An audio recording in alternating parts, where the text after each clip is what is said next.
Free Cybertron, episode 551, recorded on December 27th, 2017. It's our last episode of 2017, and we have just spent 15 minutes watching poor Don fight his Skype and his Windows 10 to get his microphone working, but we waited for you. We would have said, Chris, screw you. We're going to do the show without you. You have in the past. Yeah, I have in the past. they'd have kicked me off and brought Jason Kirk in my place. Ooh, that's not a bad idea. I'm kidding. They'll do that to anybody, Matt. Don't feel special. But not you. Not you. We held off for you, Don. We waited for you, Don. Thank you. Yeah. Don, so if Don sounds different this week, actually he sounds pretty good. He's actually speaking through his webcam, and I am always like anal about don't do that, but his webcam sounds pretty good. Yeah, we're going to have a problem when a truck drives by, but in the meantime, I think it's good. Yeah.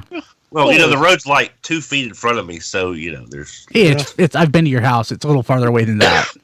I'm just picturing the idea that there's no wall, facing you. This is just all an elaborate set that faces out onto the highway. That would be great. I haven't been there that long, so that might be the case.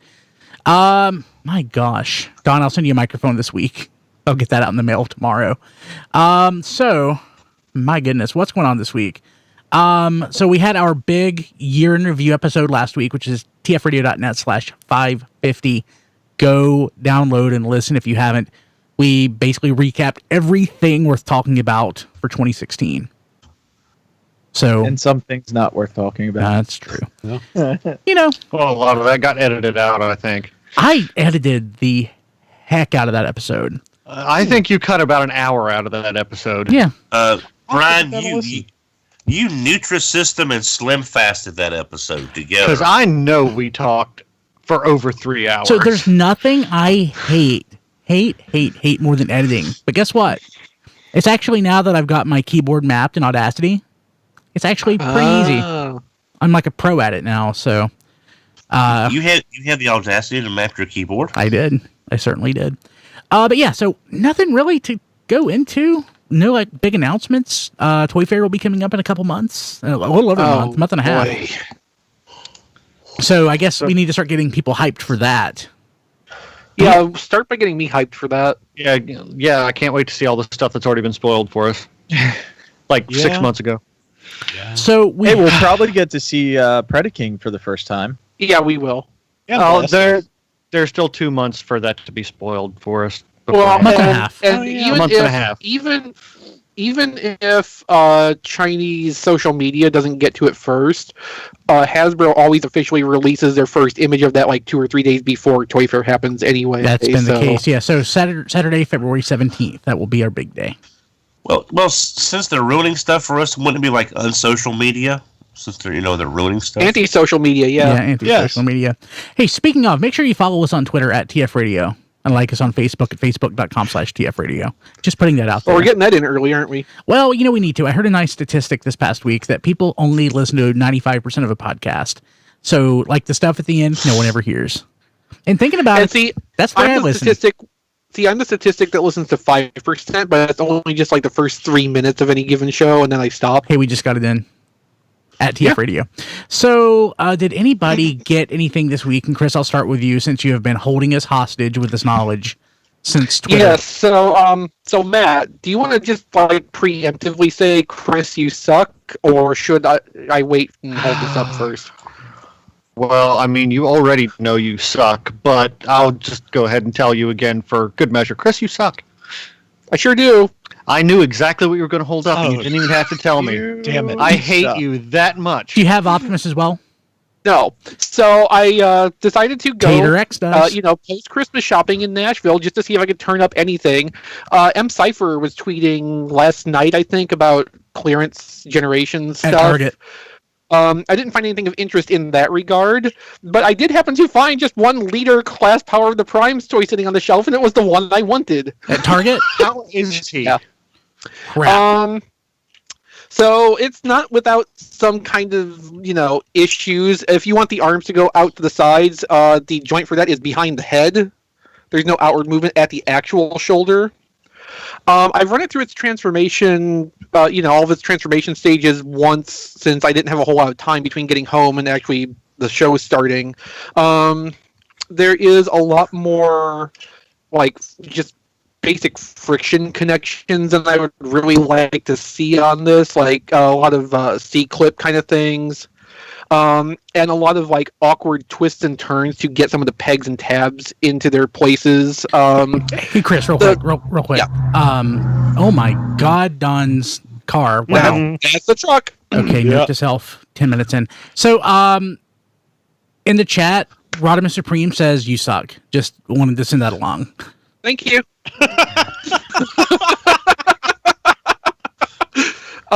So the big thing I'm worried about with this is the arm connections, because that is using just like friction C-clips as the main means of holding that on, and I'm very concerned that over time those are going to start to loosen up, and they're not going to hold the arms in quite as well as they need to. But okay, yeah. So the stickers on the trailer are definitely going to be damaged the first time you ever move this panel. I actually took the time out to take pictures of them in their semi-pristine, out-of-box state, just so I would have that documented, because I could tell those were going to mash up around the hinges. And yes, they did the first time I actually tried to transform this. Repro labels. Yeah, Get on that. I agree. This is your mission now, Dusty. Get to it. Yeah, pretty much, because we don't have the Takara versions to fall back on anymore. Yeah, exactly. So there's nothing like overly complicated about this or frustrating to try to do. Everything's fairly straightforward. There's just, I have issues with some of how it's engineered, how some of the connections are put together, just because it doesn't feel like something that's going to really hold up over an extended stretch of time. I don't like, it's not anything that's going to break right out of the box or anything. Everything's in good shape and, holding pretty tight right now, but I really kind of hate getting a new toy and feeling like, in 5 years, this is probably not going to work anymore.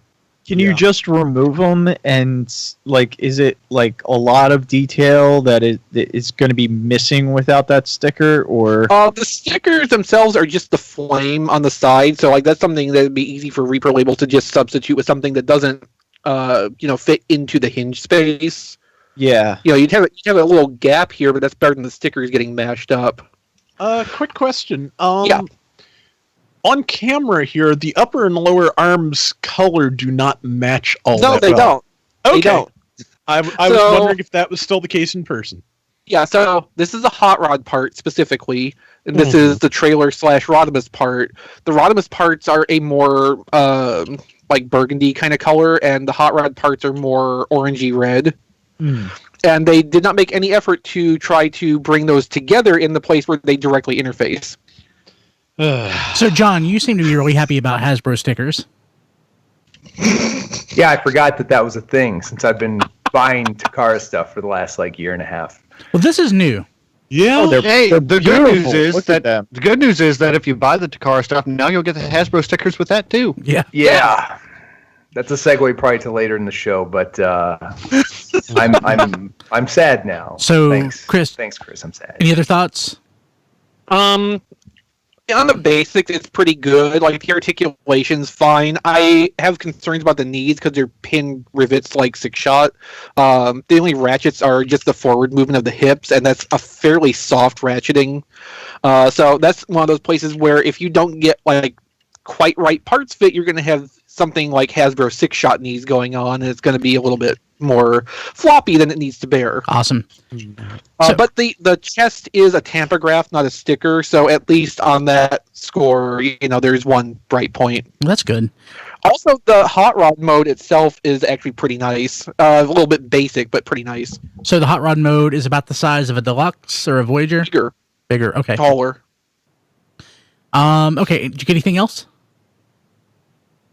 Let's go with no, because this is the thing that's on my mind because I just got it. Okay, I want to go ahead and go.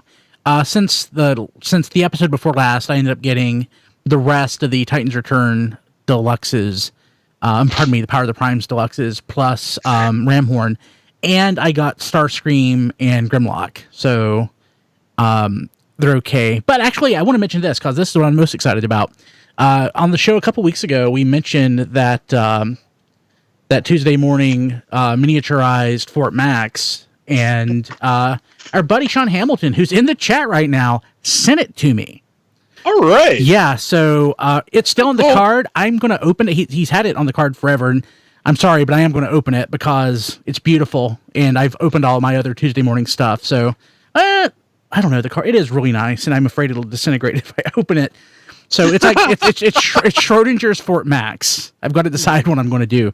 But in the box, if it makes you feel any better, the one I have is pretty solid. One of the guns kind of did, like, the bracket that holds the gun in broke, and it kind of is loose. On mine, one of the hip guns, but that's the closest to a problem I've ever had with it. Okay. Man, I may just leave it on the card because it looks nice on the card. He also, in the package, just threw in a carded, and we did something else we talked about recently, carded Robots in Disguise Spy Changer Crosswise, and it's the one with the 10. Cool. Oh, neat. Yeah, and it still has the original KB price tag on it. It was only $3.99, which actually seems like a deal at this point. Yeah, although flashback to 2003 or so when that came out, like $3.99 seems like a lot for a spy changer. Yeah, it's true. Yeah, KB always overcharged. Yeah, but that's definitely staying on the card because I mean I have a Crosswise, I just don't have one carded, so that's wonderful. I love that. Thank you, Sean. I really really appreciate that. You didn't have to do that, but you're the man. And that's all I got. Who else got anything? Don, did you get anything? Really? Wow. Yeah, the shelves are kind of bare around here. I went to Target as well to see if anything, because this is when a lot of the stuff comes out from the back now that there's room on the shelves. That's what I was thinking. Yeah, and I saw they marked down Sea Spray's Wave down to like $730. The Power of the Prime stuff wasn't affected because it's a different DCPI. Ninja Turtles were marked down, a few things here or there, but it's pretty bare at all the stores that we have left in town. Cool. Diecast, what about you? Nope, nothing. Really? Okay. Matt? Nothing Transformers related, no. Okay. John? Nothing Transformers related. Rob? Okay, I got a couple of little things. I'm pretty sure this is since we last actually did this. Aldi's had Titans Return Ramhorn for $4. It's awesome, isn't it? It is. I agree with Chris that Shuffler has the slightly better engineering. Mine seems to be the slightly darker brown, incidentally. The both versions were cited at Aldi's, the slightly orangey brown and the darker, more muted brown, which I think is what I've got. I like the way that the Rhino head unfolds, even though it is almost totally pointless. I like that. That's a goofy mechanism that puts a horn at the front of the tank mode for no good reason, and I just kind of like it anyway. So it does also, it does have the leave the Rhino ears there as little control sticks for your Titan Master, and that I like a lot. Yeah, I like that. Mm-hmm. I also got for Christmas Titans Return Blaster, which is the last of the leader molds I did not have. I like that a lot. He is, sadly, he's the only leader class figure that does not allow you to leave the head installed in its alternate mode, but the little, like, dummy cassette thing that stores in his chest has a little storage space for it, which is kind of nice. So, and it does have absolutely the best base mode of any of the Titans Return leaders. So, yeah, I'm really happy with that. I like it a lot. And just last off, shout out to my Gundam Battle Operation buddy, Lord Antonius, whose uncle has been one of the vendors at BotCon forever. He just sent me a copy of Gundam Versus for the PS4 today. So, oh, you suck. I don't know what that means. That means like the first Gundam game in English for the to come out in like 10, 12 years. Since the launch of the PlayStation 3, I think. Yeah. Interesting. So, before we get to This Week in History, I want to go ahead and do our 2018 predictions. So I think that is something that each year, man, going back probably the last 6 or 7, we've been doing predictions, and at the end of the year, going back and seeing who was most correct. I think this year it was me, I'm going to say. think it for the first time ever. Matt, though, got about 50%. Considering he guessed like 50 things, that's actually pretty good.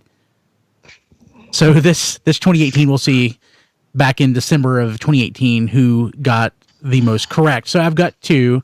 I think Chris only has 1, and he wanted to go first. So we're going to start with you. Yeah, because I think there's a common one that most of us are going to share. So I'll just chime in with a me too when we get to that point.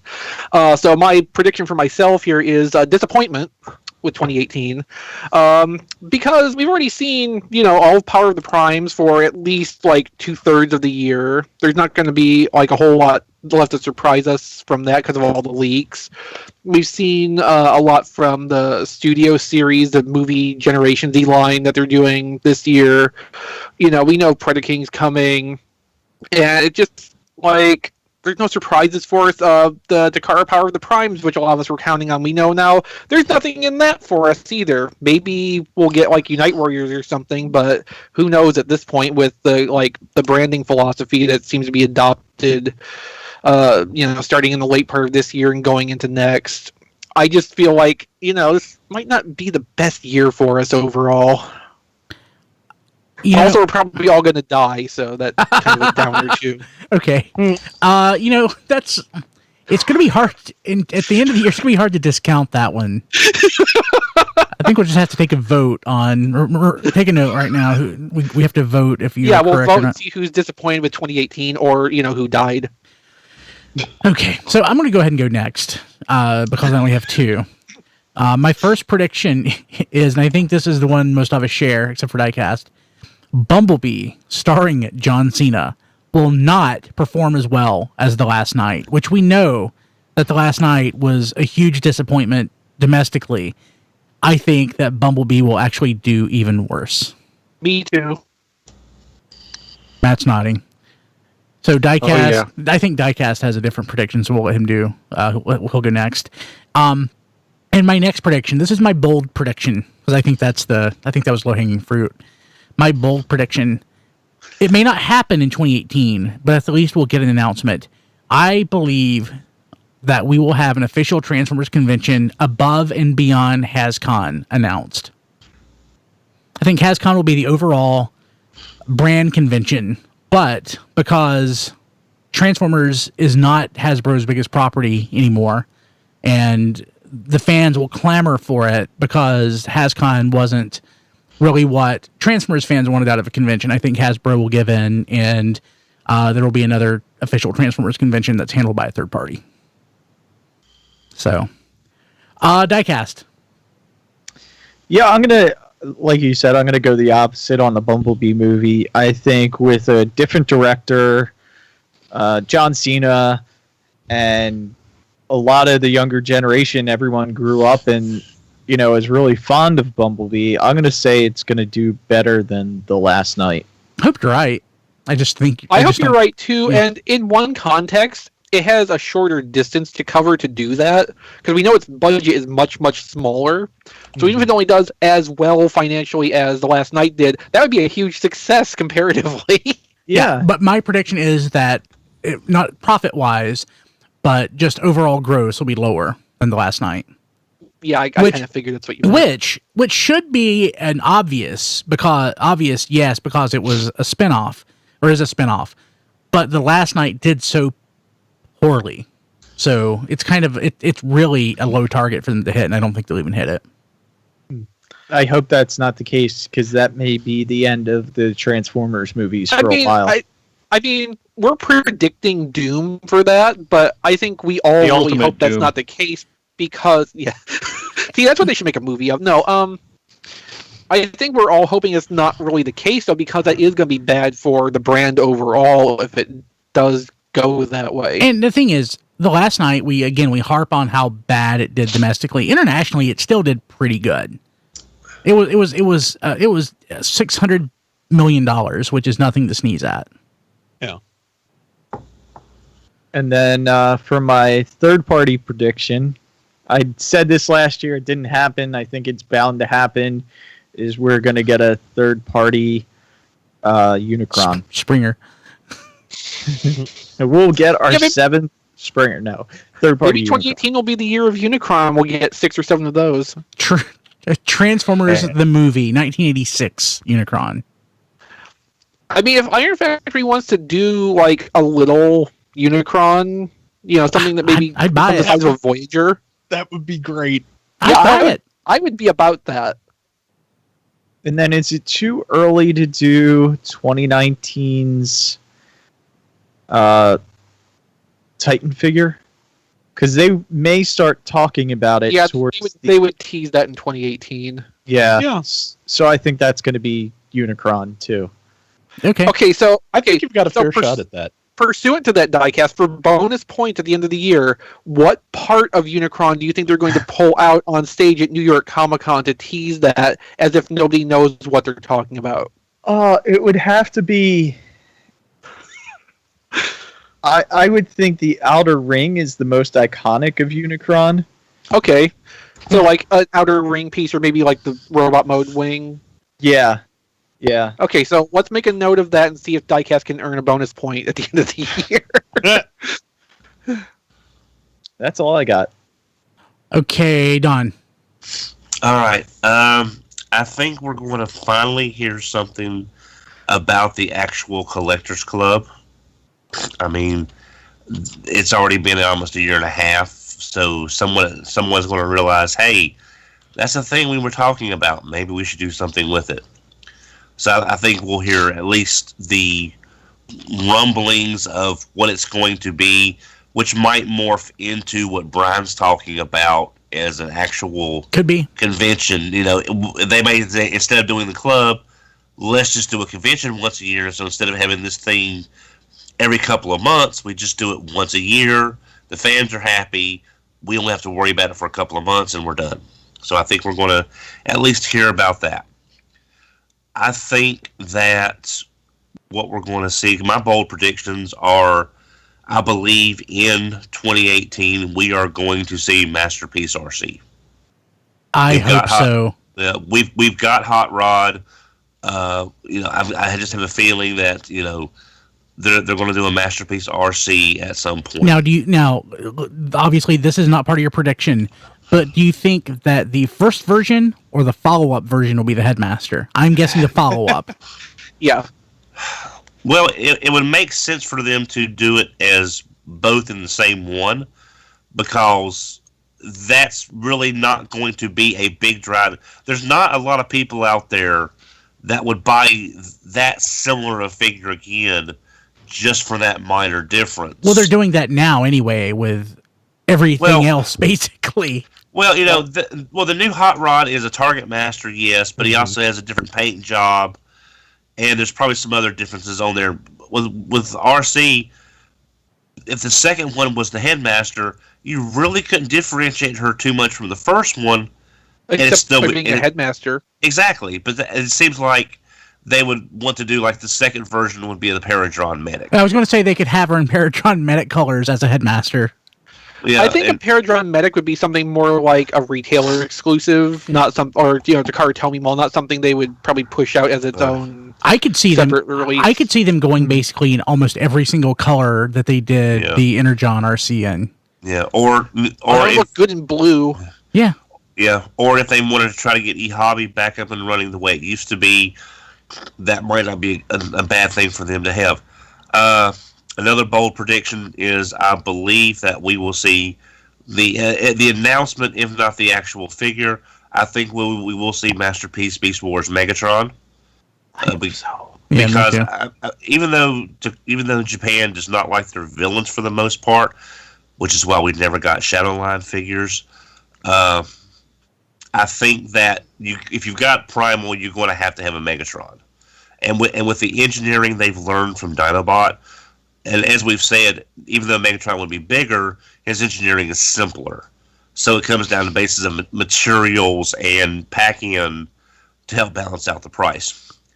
My final big prediction, and this is partially for all of our friend Paladin, I honestly believe this is going to be the year we're going to see an animated Omega. Because people have seen how these G1 Omegas are doing. They're doing Guardian City repaints. So I think we're going to see an animated Omega, and maybe just maybe, either Fans Toys or KFC. The other, sorry, I'm very tired. The Transbots? No, Burger the other. There's two Omega. There's two G1 Omegas. One is DX9. Oh yeah, DX9. Yeah. I think someone is going to get a wild hair and do Omega Supreme. Oh, that'd be nice. I just think Nobody buy it. If you need to get a third use of that mold, obviously that would be so. That's my predictions. Is Poor Matt. RC, animated Omega, and an Omega Supreme from one of the two companies. So maybe the little SD style Omega Supreme. That'd be even better to do Omega Supreme of, I think. So two things. Go ahead. Real quick. I forgot there is a third Omega coming out from Weijing. Oh yeah. So Weijing can be doing that as well. So I just want to mention this because not everybody knows who Omega Supreme is. That was a European Action Master, the Action Master Elite that they got of the Omega Supreme mold, or it was actually the only version of it, but the design in different colors, and his name is Omega Spreem, Spreem, and it's one of those toys or one of those things when you see people mention it online, they think it's a typo of Omega Supreme, and you have to correct them. No, that's a thing. Look it up. There's always somebody who doesn't know what that is. So, and another thing, Don, I don't know if you saw this, but Blade Raider had a prediction. Blade Raider predicted 3 on-stream Massey attacks in 2018. I think that's low. Very conservative. Yeah, I think that seems very low. That's Blade. low. So, Blade, I think, how much money do you have on that bet? So as I'm being wheeled off to the hospital, I can laugh gleefully that you are out certain amounts of money. So, Matt, what are your predictions for 2018? Okay, so the shared one. Okay, Bumblebee the movie. I think in response to the last night, Bumblebee the movie is going to have low expectations set by Paramount, and it's still not even going to meet those. It will perform worse than the last night, and Brian Kilby will still see it at least 3 times in the theater anyway. I will. Okay. So I think with the lack of combiner-related toys that have been announced in the Takara Power of the Primes line, I think we're going to get a return to Unite Warrior style box sets, and we will see a Leo Kaiser in this line. Fingers crossed. Yes. As far as Masterpiece goes, we know from an interview that Takara is looking at completing, the 1984-85 assortments. I think we'll see a Trailbreaker this year. And my last prediction, the way the Legends class has been redoing mini-bots, I think we're going to see an update of Huffer and Cliffjumper and a new Warpath. Okay. Here's hoping. Rob.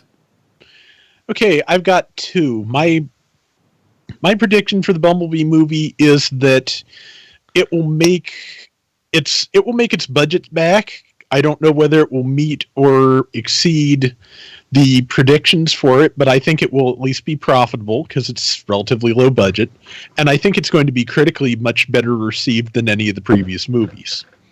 And hopefully those two things together will be enough for Paramount to carry on. Beyond that, I only have one prediction, and my prediction is that sometime during this year, we will see a leak or a Hasbro announcement that in 2019 we will be getting a Power of the Primes Leader Class Star Saber. That would be great. Here's hoping. John. Okay, so for the Bumblebee movie, put me in the camp of it overperforming. And then 2 toy things. I think one way or another we'll see, kind of Matt's point, a Unite Warriors set with the G2 Protectobots. I think somebody will pull the trigger on that. And then I think next year, not only will we get a new Masterpiece Seeker mold, I'll predict by the end of the year, so by December 31st, all three Starscream Starscream, Skywarp, and Thundercracker will be in market in that new mold. I think Takara will crush everybody and just rush to do a money grab. They'll roll out the new Seeker mold, and they'll go ham, and they'll release the first three guys within 2018. That's a good one. Yeah, That's very a good. good one. I don't want to have to buy those again. Which is I would why I'm happily hoping that will come true. I will happily buy them again if the mold is good. Okay, did I miss anybody? Okay, let's move along to This Week in History. This Week in History, I think we talked about this a couple weeks back. War Dawn premiered in the U.S. Not that this happened a couple weeks ago, but that episode specifically just came up in conversation. It's one of my favorite season 1 episodes, even though it doesn't make a lot of sense. It's season 2. Oh, I'm sorry. I'm thinking of Heavy Metal War. No, sorry. War Dawn is Yeah, that's what we were talking about a couple weeks ago. no, War Dawn is the last episode of season 2. It's the So the last episode of season 2 is Bot. It's the episode. Yeah. It's How the could episode. you forget that? It's the episode before Bot. If I remember Well, right. it wasn't something not in it's my somewhere market, toward but the end. No, it's the episode immediately following the creation of the aerial bots. Which is also late in season 2. Yeah, it's I mean, it's toward the end of season 2. It's towards right? the end, but there's still a handful of episodes Yeah. before bot. so. yeah, but- So basically, War Dawn is the. I wonder if that has something to do with Christmas. Now that I think of it, probably not, because War Dawn is basically It's a Wonderful Life for Transformers. In a lot of ways. It was their first real attempt, Brian, at doing some serious world building to a degree. You know, showing the history, the early days, and everything else. So someone really wanted to go in and fill the backstories. You know, maybe they saw what was going on with GoBots and the complete lack of plot or backstory. And they thought maybe we better throw some story in our cartoon. They were getting a late start considering how late this was in this season 2. Yeah, but right. So, but I'm just so for those who don't remember, War Dawn is the episode basically where the aerial bots like, what's so great about Optimus Prime? You know, the Decepticons aren't that bad, and they're thrown back in time, and they learn, the Decepticons kind of suck. So we need to do what we can to keep the Decepticons, from winning. So that's basically how that episode worked out. Plus we get one of my third party wishes that we hadn't got with the Decepticons, little Q troopers with a little flatbed soldier.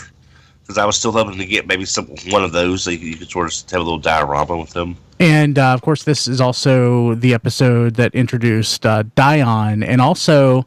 This was the first appearance, or the only appearance, I guess, of Orion Pax, right? Yep. Yes. Yeah, because and Ariel, yeah.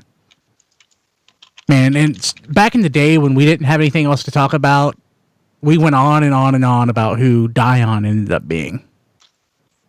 Back, like 50 years ago. That used to be a hot topic. Nobody cares now because stuff happened.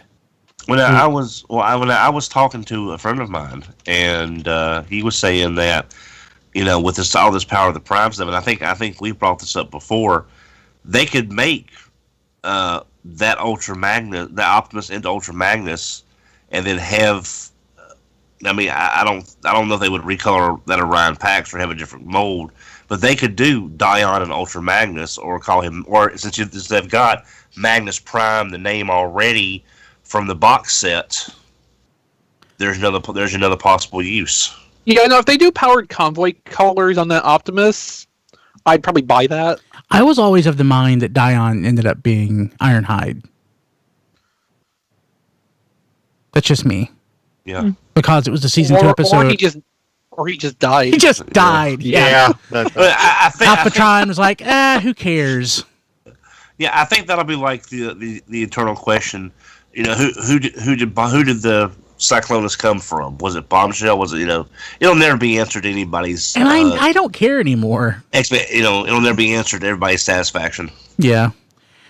So also in 2007, the animated episode Transform and Rollout premieres in the U.S. Wow. Yeah. So 10 years ago. Yeah, yesterday, as of the time we were recording, is the 10-year anniversary of Transformers Animated. Oh my God, I'm so old. 32 years ago for War Dawn doesn't seem that bad. But 10 years ago for used to that. Yeah, 10 years ago for animated? 32 years ago for War Dawn is fine because you were a kid then. Yeah. 10 years ago for animated, you were an adult. I was very much an adult. I was nearly 30 at that point. Damn. And now you're nearly 40. Now I'm nearly 40. That was the best, craziest time of my life. And I took an hour and a half aside so I could watch that, or however long it was. Wasn't it 3 episodes? Yeah. Yeah. Man, that was great. That was just I loved animated so much. I miss animated so bad. And unfortunately, the day that premiered, I was not at home with my satellite service, so I missed it. They never reran it for at least 2 years, I don't think. They would always start the rerun cycle over with "Home is where the spark is." So it wasn't until they actually released Transformers Rollout as its own DVD release that I was finally able to see it. Really? Yeah. Wow, okay. I'm sorry. I'm glad you got to see it, though. Well, yeah. Okay, so what else we got going on? That's it for This Week in History. Moving to the big item. Unifying the World, brands with Power of the Primes from Figure King magazine. Yeah, so we don't have a ton of details on this. We're working off a summary of an article from Figure King magazine from this month, which was provided by Autobase Aichi, and then we web translated that. And TFormers isn't loading for me. It looks like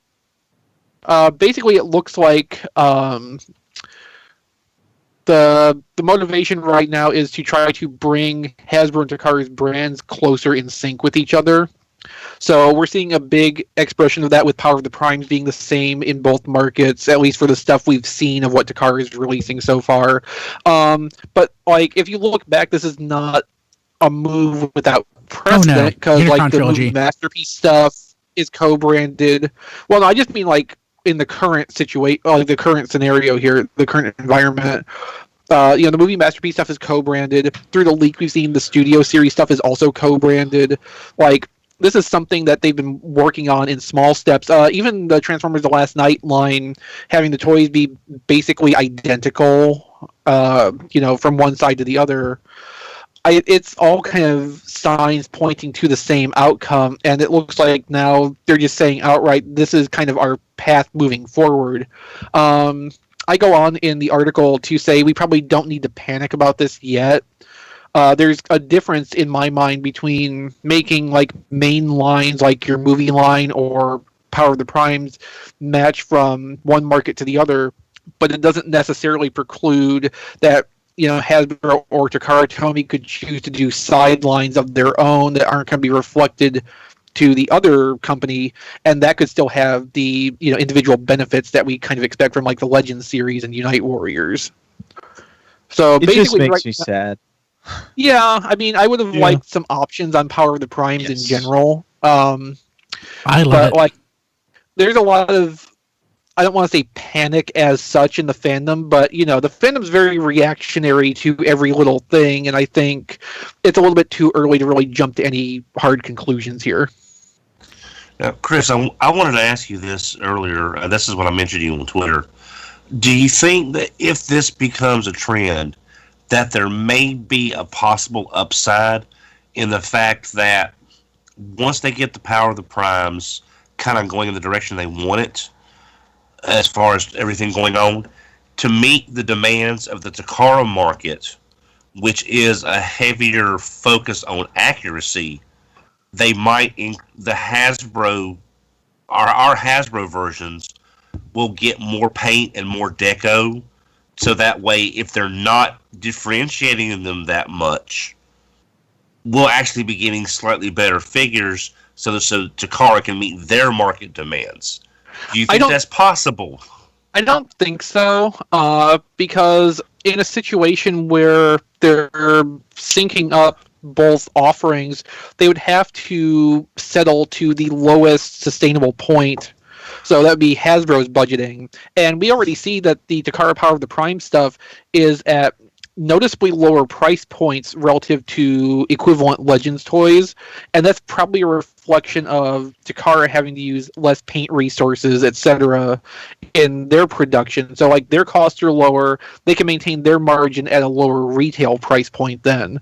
So like I get what you're saying, and I mean it's not a bad idea if they could find a way to meet in the middle a little bit more. My concern is we had from that press release about the Terracons that as of Wave 2 or 3 of Power of the Primes, the deluxe price point is going to go up to $20. I'm concerned that's going to be just to maintain the level that we have right now and not have to cut back even further on decos and such. So I think at this point, the hope for Hasbro Takara brand synchronization to give us more than what we have now is probably not something we can really expect. Okay, because but I'm sure one of the litmus tests of this idea is going to be see how Takara sales do, because the Japanese collectors are used to a certain level for them that they're not going to be getting now, and if Takara starts losing more money from these collectors not wanting this lower level deco, that could be an important factor as well. Well, and see, that's why I'm thinking, like, this is not necessarily saying there's never going to be, like, a Takara exclusive, right, collector's line. Because, like, with the movie stuff, yeah, the main movie line, the Last Night line, is basically identical to Hasbro's releases.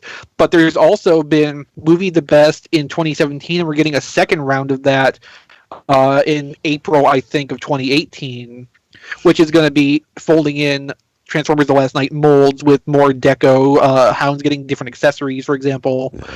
There's no reason to say right now that they couldn't do the same thing for the Generation stuff. That could be still the Legends branding. Yeah. That could still be an option for Takara's market specifically because that's what they need. But pretty much don't expect the blur and blur anymore. No. I think probably what part of this is about from Takara's side of things is to try to increase accessibility to the child market, what it is in Japan.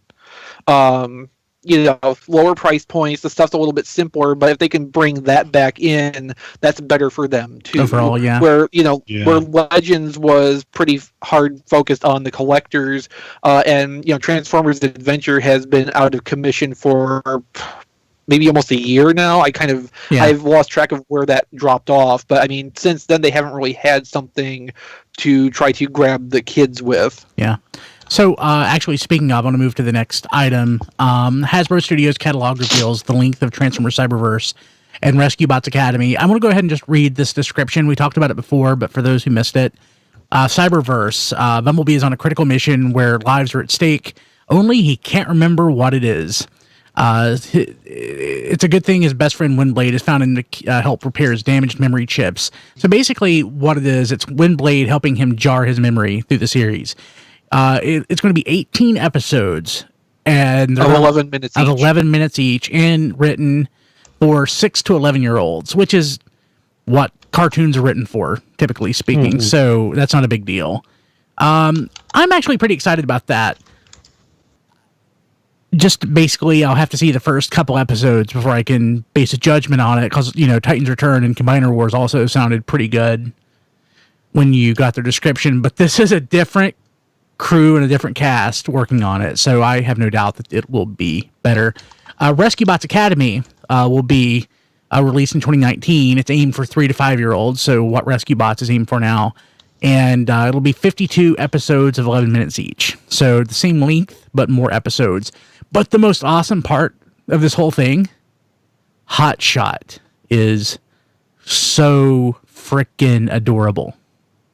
I love Hot Shot. I hope we get a toy of that. God, yes. But it's not so far off from the... I mean, it's not super far off from his Armada toy, but it's kind of like a GoBots version of Hot Shot, just looking at it. Mm-hmm. And I would love for GoBots, that sort of style of toy, to come back. I guess it's probably too expensive compared to the Rescue Bots toys that whatever they are. Considering they're like 4 times the size. Yeah. But it is so freaking cute. I just wanted to mention it because of that, because that's actually our album art this week, because I love Hot Shot. And I would probably watch that for 1 or 2 episodes just to see Hot Shot. So Masterpiece Cassette Bot versus Cassettron MP15/16E.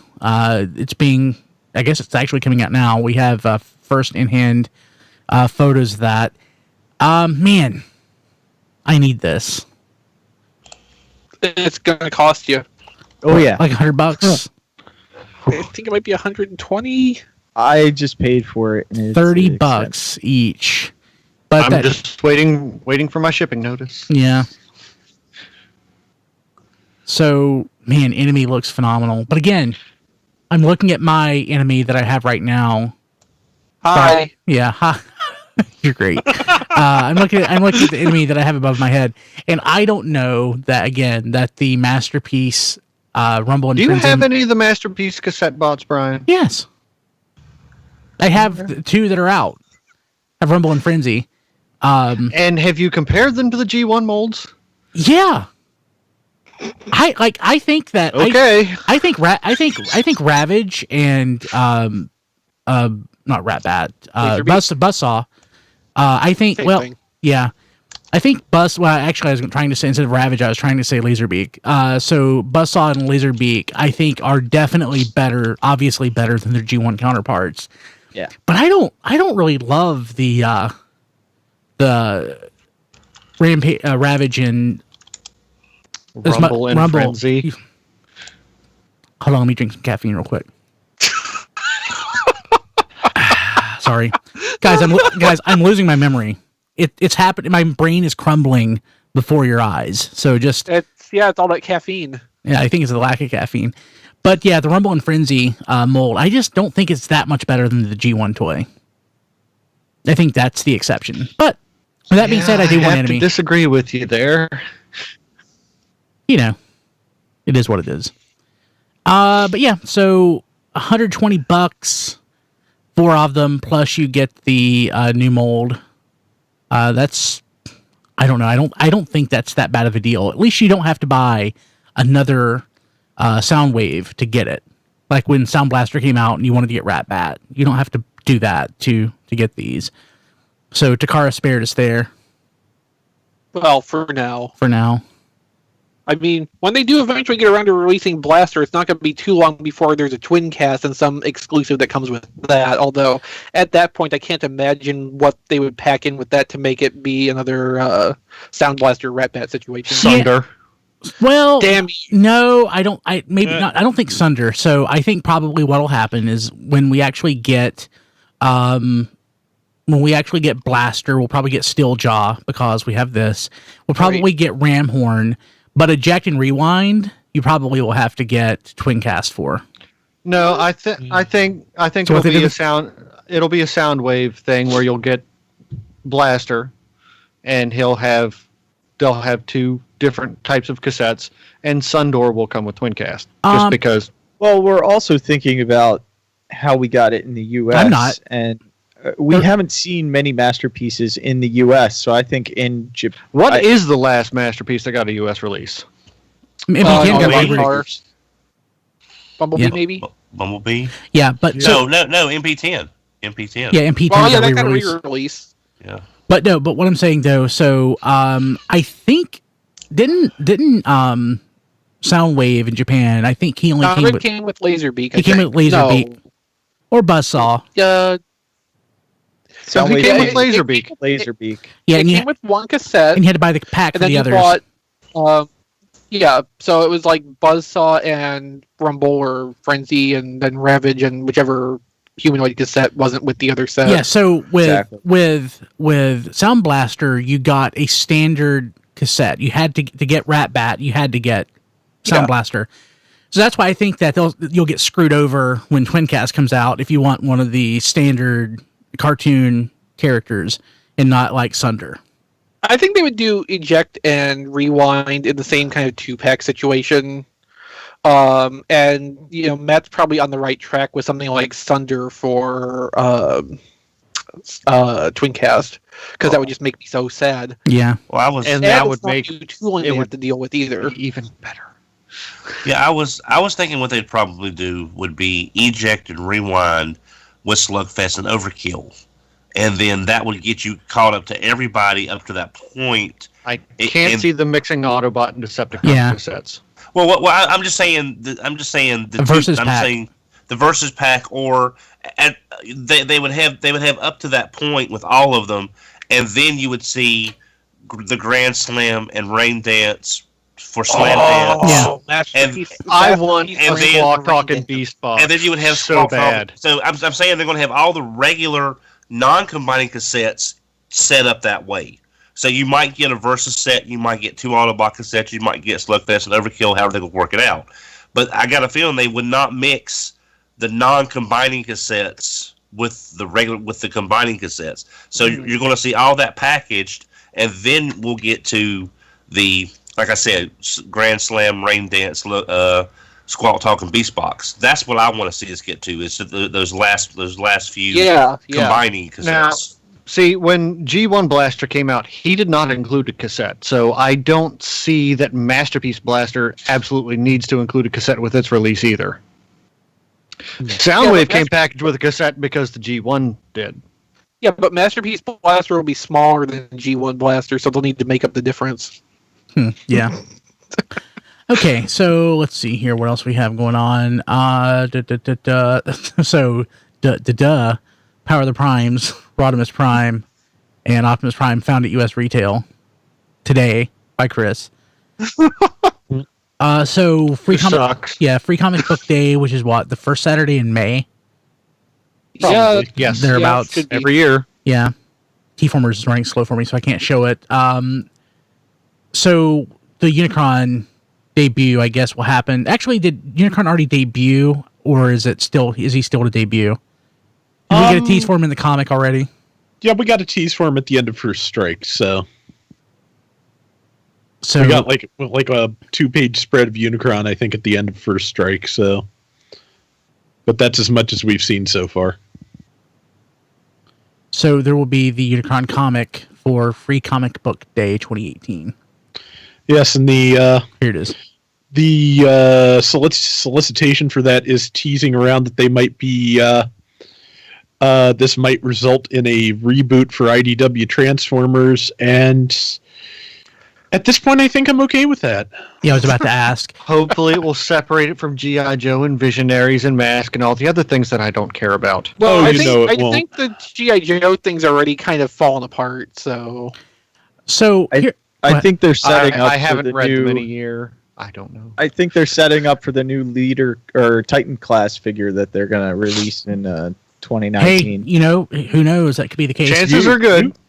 You could well be right, because generally, if they start an event in like the May Free Comic Book Day stuff, it does not hit until later in the year. So that could time out right for you there. So while I am somebody who normally doesn't care for major reboots, at least when there's a lot of history involved, like I abhorred, and I still do, the New 52 with DC.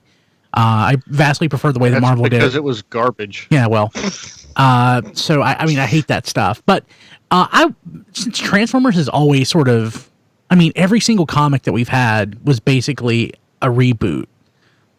Like whenever Marvel had it, whenever whenever Pat Lee had it. When it's gone from company to company, yeah, they reboot it.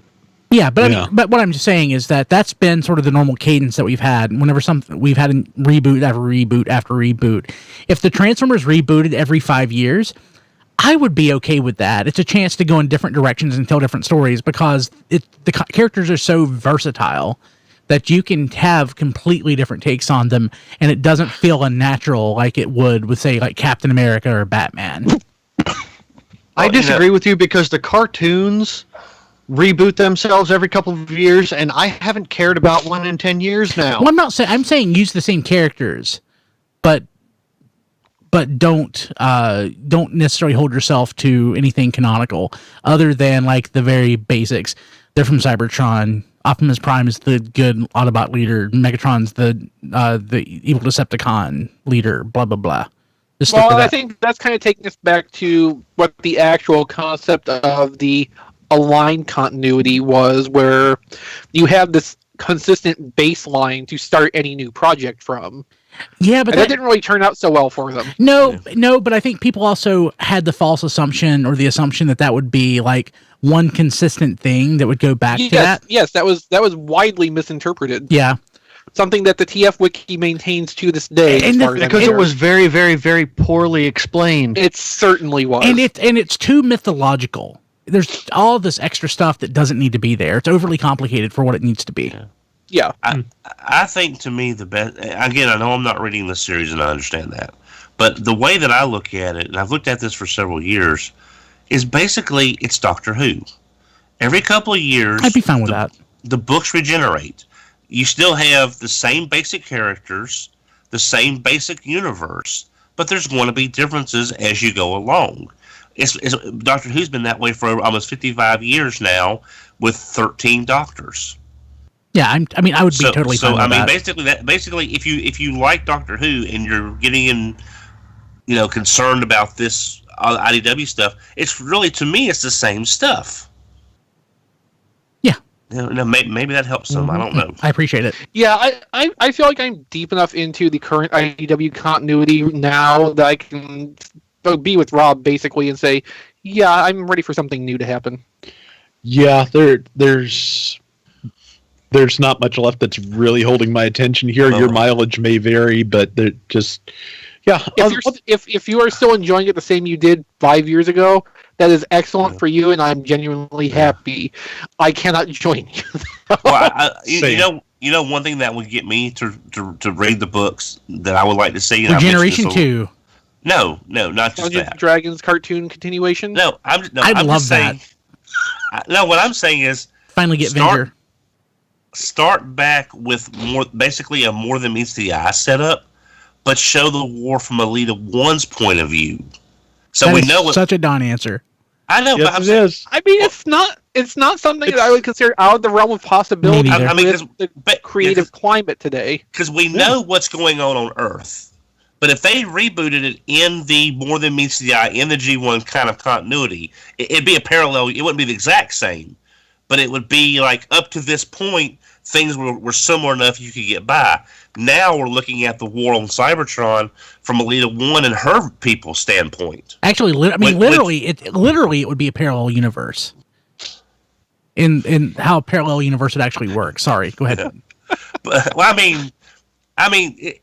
Like the up until the point they launched, it would be almost identical.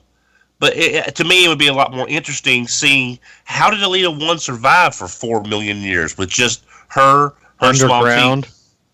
But you know what I mean? To me, that's the side of the story that everybody's familiar with, but we know nothing about. So for our IDW friends who are listening right now, take note because I love that idea.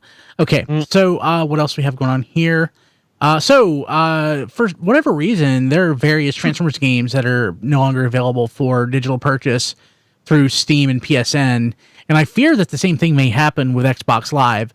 Even though I already have it on the PC, I went ahead and got a cheap copy of Devastation on the Xbox One.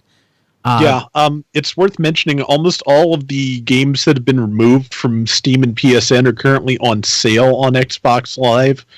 And I've been told that is something that happens frequently right before something gets delisted. Yeah, makes sense. If you want those and you have an Xbox One, it's time to do that. I know. Or if you already have one of those and you have been holding out on getting the DLCs for those, move on that right now too, because we've heard from a lot of people who were in the situation of they bought Devastation, they never got around to the DLCs, and now on Steam and PSN they don't have that opportunity anymore. What DLC is there? Neither do I. What DLC is there available for Devastation? I believe alternate character. Yeah, alternate character skins. Bumblebee becomes Goldbug, I believe. Sideswipe becomes Red Alert. Optimus Prime becomes Nemesis Prime. So nothing worth buying. and a couple other just minor weapons. I think the Darksaber, the Transformers Prime style. Nothing that's really going to make the game feel incomplete if you don't get it. No Big Daddy.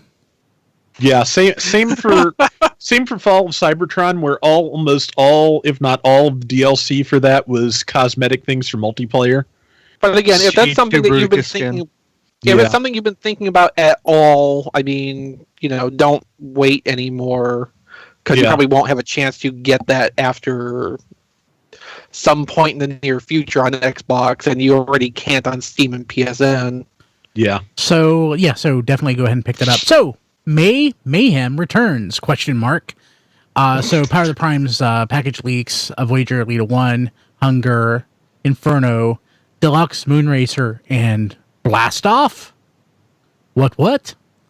Mm-hmm. So why did the person blur out? We don't know. Yeah. Probably done by the Hasbro side, I guess, or whoever. I don't think so, because I'm pretty sure there were a couple other things like released near this that were marked through similarly, and it's just I think it's that same jerkbag that was parceling out their leaks in like little black and white slices a couple of years ago. I think they're trying to be cute again, and I wish they'd freaking stop it. At least that's my guess. They have to find new ways to draw attention to themselves with other people's work. Yeah. Hey, that's kind of what we're doing. So Inferno, which we knew about Inferno, the only thing that's new here that we had no idea about specifically was Blast Off. Yeah. Which is amazing, because I assumed after it didn't happen with Titan's Return that we were just never going to get it. Hey, Matt, one thing is y'all mentioned earlier in your prediction between you and I think it was Rob or John was talking about getting G2 Defensor, which would be basically, could be, they could also maybe do Guard City would be their thing. Inferno's red. He is the hotspot mold. Yep. Maybe he is a torso for another protected bot combiner group in whichever colors they come out with. That is my hopes, because if they are doing another line of box sets, they will need to dig deep to fill out a whole line. Yeah. Oh, something worth mentioning about the Blast Off thing that I think I did not notice or think to mention in the original story is that it looks like it may come with Prime Master Megatronus. Well, yeah, and that Megatronus is a different color from what we were indicated by the big leak before, too. So, probably exclusive redeco of that to tie the mold into the line gimmick better. Yeah. Yeah. So, speaking of leaks, Transformers Movie Studio Series, leaked images and store inventory product info. There's a bunch of text here that just lists like item numbers and characters. What's any big takeaways? So there's a Striker and a Striker 2 and a Stinger. Interesting. Mm-hmm. So can we the early theory is that Striker is probably Bumblebee. So can we infer based on the item codes, like what size, class, and anything these are? Or... I think the list in the article is broken down by size class. Yep. Yes, it is. If I would just read it. So have some more coffee, Brian. Yes. Hey, I actually really do need to go grab an energy drink. So Sentry, Mercenary, Blue Light, Lockdown, obviously. TF1 Jazz, I wonder if it comes in two parts. Ratchet, TF1 Ratchet, which is a separate listing from the other one. TF3 Crowbar, Stinger, which a deluxe Stinger would be awesome. And again, Striker and Striker 2, which we think are Bumblebee. Voyager, Brawl, so that would be a new mold because Brawl was a leader class toy that we got before. Starscream, another Starscream listing. Megatron, codename TF2 Fox. So could this be a Human Alliance Megatron with a Megan Fox toy? No, probably not. An Optimus Prime, TF2 Radar. Could this be a Dark of the Moon toy with Radar O'Reilly? No. That's so bad. Yeah, I know. Ironhide. Yeah. Grimlock. I knew it was coming. I couldn't do anything about it. No, you couldn't. And Blackout. You know, damn it, that was actually a good joke, Chris. I just now got it. So, and again, Blackout. So, in some leaked images, looks like we have Ironhide and Megatron. God, that Megatron's kind of ugly, but it is what it is. Well, you know, Revenge of the Fallen Megatron. Kind of ugly. Oh, speaking of ugly, there's that Ratchet. Oh, dear God, I hate that Ratchet. The Dark of the Moon Ratchet. Did he look It's going like to be a good year, this 2018. Yeah. Hey, but a Stinger toy. That's wonderful. Yeah, Diecast, wasn't Stinger a Pagani in the movie? Yeah, I think he was. Hopefully, I mean, even if they can't actually license the Pagani, hopefully they will get it looking pretty close, because I have always liked how Paganis look. So I wouldn't mind getting a toy of that. So on that basis. I thought this was actually the case. In my head canon, I thought Stinger was female. I guess. Well, I mean, you can't really say one way or the other, because I don't think Stinger had any dialogue. Yeah, but I just thought that Stinger was referred to in the feminine form when I read about it, when I read about the character officially. But I guess not. I do not recall that, but I will not say that you're wrong, because I don't know for sure. Yeah, I guess that's just a headcanon thing. So, yeah, there's that. What else do we have? Power of the Primes Deluxe Wave 2 high-res retail stock photos. Yeah, there's nothing really, like, new or revelatory in these, I don't think. It's just, like, production plastic colors, you know, retail decos. It's, you know. Yeah. Man, It'll be nice to get the other Dinobots, that's for sure. Yeah. So either my internet connection is sloppy, but Skype is still working, or TFormers is getting a lot of traffic, which is awesome. Hopefully it's something. TFormers is slightly sluggish, but I did not have the same kind of loading problems with it that you seem to be. Yeah, I'm having some issues. I'm having some now, yeah. Yeah, I'm having some too. I know Jack's been doing some maintenance, so that may have something to do with it. Transformers Authentics official images and character details. Is it so beyond what we saw before? What does that include? Anything new? Probably not. I think this is just from Amazon listings. Yeah, it's nothing So particular. Probably better stock photos, but other than that. So, Generation Toy GT6 Sergeant non-Streetwise from unofficial MP Protectobots team. Anybody know anything about it? It's not Streetwise in the Masterpiece scale. Yep. Comes It's from by Generations Toy. Yeah. I like the name of the person that posted it, Alucard Lee. Yeah. I kind of like that they're doing, like, newer vehicles in this style. Like, that's obviously a Nissan 370Z. It's nice looking. Which is really cool. I really like that they're doing something that's more modern day vehicles for for him. Yeah, no, I like that this specific take on the Protectobots is reimagining the vehicles somewhat and not just directly remaking the original designs. Like, I'm in favor of that approach in general, honestly. Yeah. Also, I like that they kept Streetwise's windshield on the chest, but got rid of the rest of the hood, which kind of looked a little bit awkward on the original toy, and also was a piece very likely to get lost. And the photos on TFormers don't show it, but there's actually two versions of this. There's this one, and there's also a US version, which actually has police along the doors, and it gets rid of the GT on the hood. So that's funny. Yeah, there actually are going to be two versions of this same vehicle. In Japan, I could see why you would have a 370Z as a cop interceptor or something, but in the US, not so much. Yeah, but I mean, like, high performance police cars are a thing that exists in other parts of the world. We just don't really get that here. No, we have them here. well, not to the same degree. You used to have like a GT Mustang. I would definitely take a GT Mustang over a 370Z. Oh no, 370Z is much nicer than a GT. I'd rather have a Mustang. You'd rather have that, but it doesn't mean it's a better performing car necessarily. Merca. I had a 350Z, and it was an awesome car. John did too. Yep. Now I got an SUV. Yeah, you do. It's a nice SUV though. And a wife. Well, now, aren't the cars that the California Highway Patrol uses out there literally like some of the highest performance vehicles on the planet? Like a Bugatti or something? I mean, probably not. Within 1,400 horsepower. In South Carolina, they drive BMWs. They do? Yeah, there's a BMW plant in South Carolina. What world do you live in, man? I'm in North Carolina.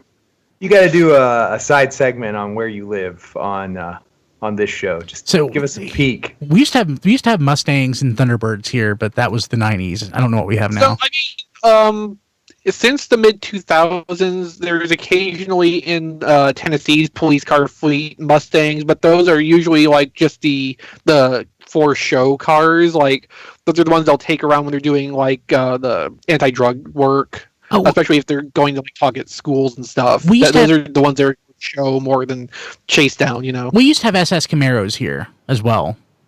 Man. Yeah, that was pretty sweet. Okay, speaking of cars, in the new photo from the set of Bumblebee, we have Bumblebee as a bug. And I showed this to Kim, and I'm like, this is what Bumblebee is supposed to look like.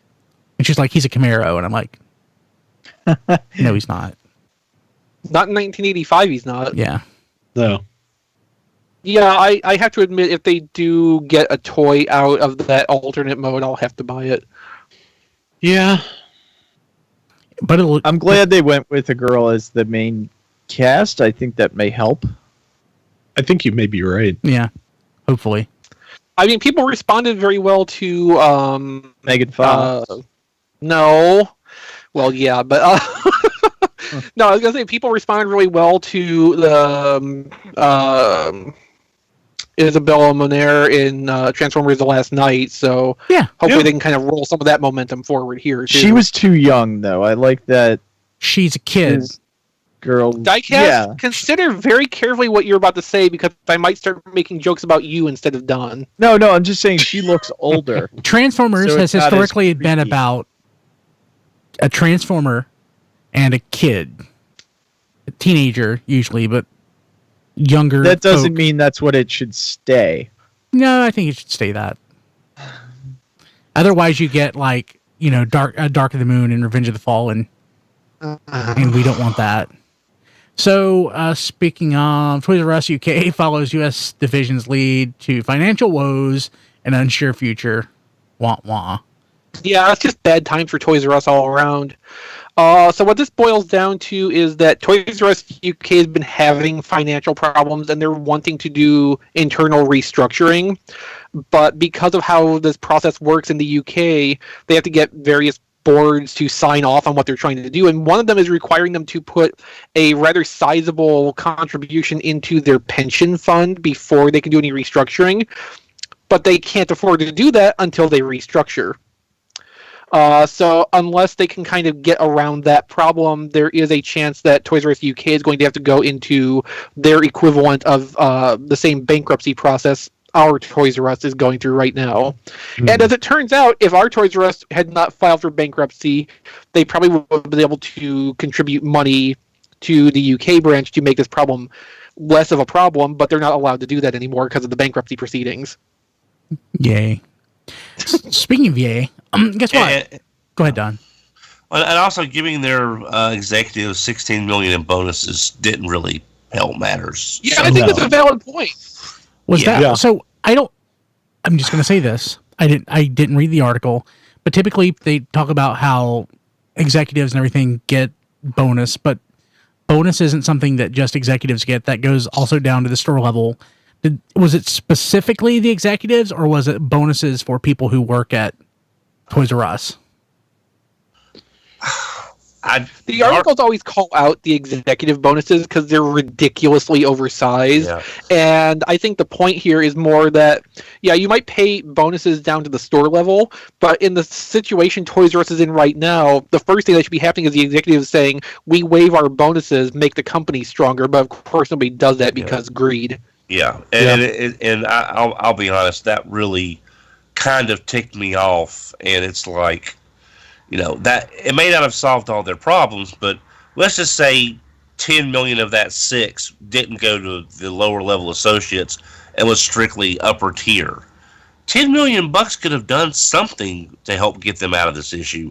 Maybe not a lot, but at least it would have been something.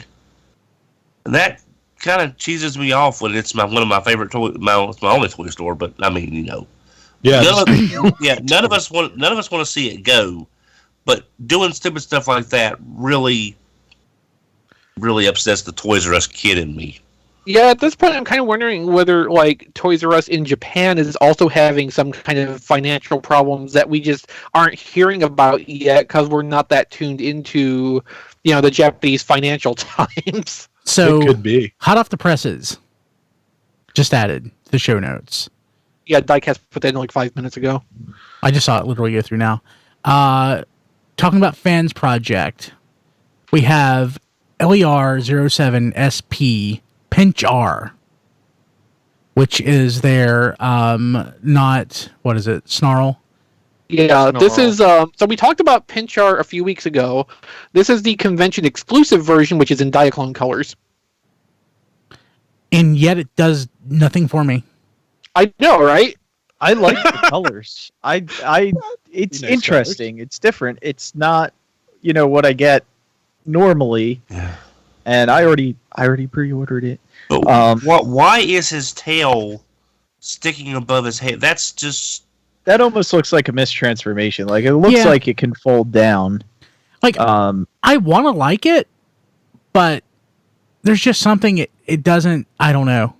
It just... I think I guess if it were beside something else and I could get an idea of how big it is, that might excite me. They are beefy, yeah. Biffy. Yeah, I mean, I have all 3 convention exclusives, Fan Project Dinobots, so that's why I'm pre-ordering this, because it's the 4th one. Well, did Grimlock have an I don't remember one. Recall that one having an exclusive version, but it had 2 different retail versions. You could either get it with or without the throne. Yeah, but I don't know if there was a specific convention exclusive version or not. There is a 3rd one on the website that does come with a driver and has a little bit of blue, like the legs are blue and the hips are blue, but that's about the only difference. So I don't know if that's the Diaclone version of... Well, if it comes with a driver, that would be the Diaclone version. Yeah. So that's something. So what's really cool, though, is that the ComiXology Reader's Choice Awards, Transformers and IDW did really, really well. So Lost Light won Best Series. James Roberts took Best Writer. Lost Light colorist Joanna LaFuente won Best Colorist. And Sarah Petre Ducher, I can never say her name correctly. She won Best Artist, so that's pretty impressive. Tom Long took Best Letterer. So congratulations, IDW. That's awesome. Fans really do love the stuff, and we probably should focus more on the comics than we do, but we don't. Don't bet on it. No. Yeah. So there you go. Congratulations, IDW. So actually, if you want to pick up the comics, though, you can go to tfradio.net/comics. tfradio.net/comics. And you can actually get your comics through ComiXology and through your Kindle. And it's pretty awesome. Right now, first thing popped up was Transformers Redemption of the Dinobots, which you can pre-order for your Kindle and ComiXology. Maybe pick something else. So Transformers versus the Visionaries #1, which you can pre-order for your Kindle and ComiXology. There you go, Don. You should do that right now. If you want to get... You're a Kindle, right? No. You have ComiXology? You should. Yeah. You can get it here. Yeah. Just buy it through Amazon. tfradio.net/comics. Lost Light number 12. You can get it right here. Buy it with one click. Maybe pick something else. Rom versus the Transformers Shining Armor number 5. $1.99. Yeah, $1.99. That's really good. Buy with one click. One click. tfradio.net/comics. First Strike number 1, $1.99. Lost Light Volume 1 for $4.50. One click. Pretty sweet. tfradio.net/comics. Okay, so, and of course you can buy anything you want to at tfradio.net/Amazon. So, Rob, what's on TFormers this week? Well, I'm trying not to laugh because what comes next? First up, I structured the show notes the way I did on purpose. Thank you. Okay, so next up we have Chris's review of Lost Light number 12, and he does a very good and rational job of going over what the comic has done, which I am just going to sum up with, is with a heavy heart that I must announce that Lost Light is back on its bullshit. You could also consider this review my breakup letter with Lost Light. Yeah, mine came earlier in the year. I read his review of the first issue in this trilogy and decided to give this a shot to see if it was going to, return to a form I was happy with. The first issue was decent. The second one was worrisome. Borderline. Yeah. And this one was, yeah. Yeah. If you're still enjoying Lost Light, I'm really happy for you. If I really need to catch up. If you're not, do you? I actually haven't read any of Lost Light yet. I have the comics; they're sitting in a pile in a box. Okay. I need. I guess if you've already paid for them, you might as well. Yeah, I mean to go over the things that would that annoyed me the most would require spoilers, and I think it's too early for that for our live stream listeners. But, just by the associative property, we can now say that Cyclonus could kill a combiner. That's all I can say. I mean, I'm not going to say that anybody who is enjoying Lost Light is wrong for enjoying that, because this is really subjective, but I've tried to give Lost Light a fair chance a couple times through its run, and it is not working for me anymore. More Than Meets the Eye really started to fall off for me after the summer of 2015, and it never really recovered out of that from the things it started doing that I really just could not connect with. And from my perspective, it's just gotten worse, and what I saw between issues 10 and 12 here, which was basically the last chance I was prepared to give it, I don't think there's any coming back out of what it is, where it's going, and I can't go along with it anymore. Yeah, and so we're doing the rational thing, which is that we are both stopping reviewing it for TFormers, because the book doesn't need that kind of negativity. We don't need that kind of negativity. So it's better for everyone if we just stop. So, on slightly more positive note, I reviewed Optimus Prime number 14. Still not a great issue, but it did not sit as poorly with me as Lost Light did. But then on the far opposite end of the spectrum, we have XV's review of Till All Are One, the Till All Are One annual that wraps up the story. That is absolutely wonderful. I loved that. That is a great comic, and if you've been following Till All Are One, definitely pick it up. If not, I believe that it's all going to be collected in trades relatively soon. It's absolutely worth reading and picking up, and congratulations to Margaret Scott and Sarah Peter Durocher for doing what is my favorite Transformers comic of the last year, if not several years. Yeah, Till All Are One had a lot of things still kind of in the air when the regular series ended, and Margaret Scott did a really good job of focusing on the right stuff to put in the annual to tie up and actually be able to give a satisfying ending. It can't wrap up all the loose ends, but it really nailed down completing some of the important character arcs and getting the really important story facets kind of tied off. So it was a really well handled finale for the series. Yeah. And beyond that, we have some really great galleries from Chris of the Wave 1 Prime Masters, Vector Prime with Metalhawk, Liege Maximo with Skullgrin, and Micronus with Cloudburst. And as he provided for you to show the stream, there are more galleries coming this week. I'm showing it to the stream right now. Excellent. For our audio viewers, it's Legends Misfire, the preview image, which should be linked from the show notes at tfradio.net/551. Hey, Don, can you mute? I'm not. Or tell the trucks to take a detour. Sorry, I other.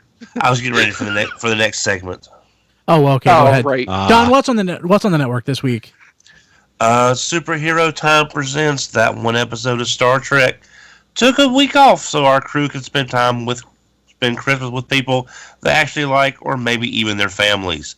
But you can go back and catch last week's episode where O'Brien, Jake, and the Cisco are stuck in a D&D instance. Jazia has a rough time of it as science officer when the Dax symbiote is taking a nap. Gold Ducat learns Kira would probably sooner set the entirety of Bajor on fire than give him an inch. Odo and Quark are the odd couple, and Dr. Bashir mostly just doesn't understand what's going on. All set against the backdrop of the station literally trying to murder everyone in constantly escalating ways. It's Civil Defense from Season 3, and it's our penultimate podcast episode, Despair. I love that episode so much, and it was really fun to podcast, too. It's got Garrick and Ducat together. I know! What's not to love? Yeah. Is that the one where they accidentally trigger the security program? Yeah. That's the one. That. Okay.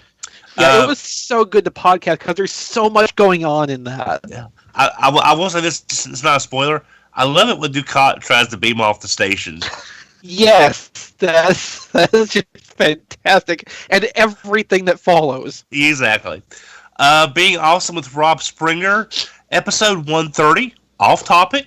This week in Awesome, Rob talks about The Last Jedi and his new Kinder Surprise toys before Q&A. Wants to know about Rob's planned viewing of The Toys That Made Us.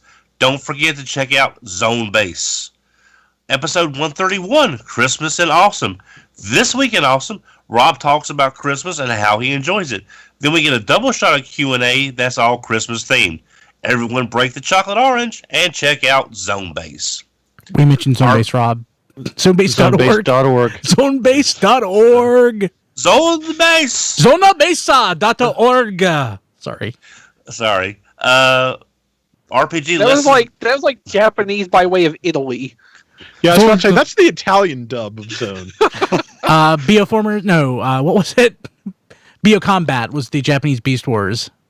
No, Italian Beast Wars. Yeah, that's what I meant. But the question is Brian or me the floating space pink bunny thing? RPG. That's you, Don. Okay. I'm not cool enough. Okay. RPG Lessons Learned, episode 33, May 17. Drop Call to Cthulhu.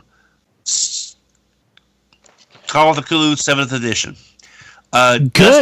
Good job, Don. Dusty, Brian, and Mike do their best to keep their thoughts constructive on their worst session at May 17. So because the guy is not going to listen to this, the podcast, the game that we played was by a college professor. I'm not going to name his name, but a very well-established college professor at a major university ran this game, and it was racist AF. Ooh. Yeah, so we have to dance around. We dance around that in the podcast because we're trying to be constructive. But the guy's not racist. He was trying to make it mature by making it thematic for the time, but it ended up just being racist. It was not good. Yeah, that was a miscalculation. Go ahead, Don. I'm sorry. No problem. Episode 34, The Sanctuary of Sumhuo, Pocket Fantasy RPG. Was I even close, Brian? I think you are. Dusty, Brian, Mike, and Chris were lucky enough to score spots in DM Scotty's Pocket Fantasy RPG game at May 17. And that was the exact opposite. That was amazing. But was it as good as our Little Adventure, huh, Brian? No, it wasn't. Was not. There Goes My Money, episode 33. It's good being an adult. Sometimes. No, it's not. It's our last episode of There Goes My Money for 2017. This week we talk about the best Transformer pre-ordered out there, including Power Baser, Movie Masterpiece Barricade. That's not one of them. And more. So, Diecast, do you have any reviews this week? I know that since episode 549, you've reviewed Power Baser. Power Baser. And I need to put that up on the site. I haven't gotten anything new, so I'm kind of waiting for stuff to come in. So, new for me, in the last 20 minutes, I've been Googling, can caffeine cause brain damage? And the answer is apparently no. So That's good to know. I think it's just the fact that I'm getting old. Well, I'm sure that's a contributing factor because I think they've scientifically proven getting old causes brain damage.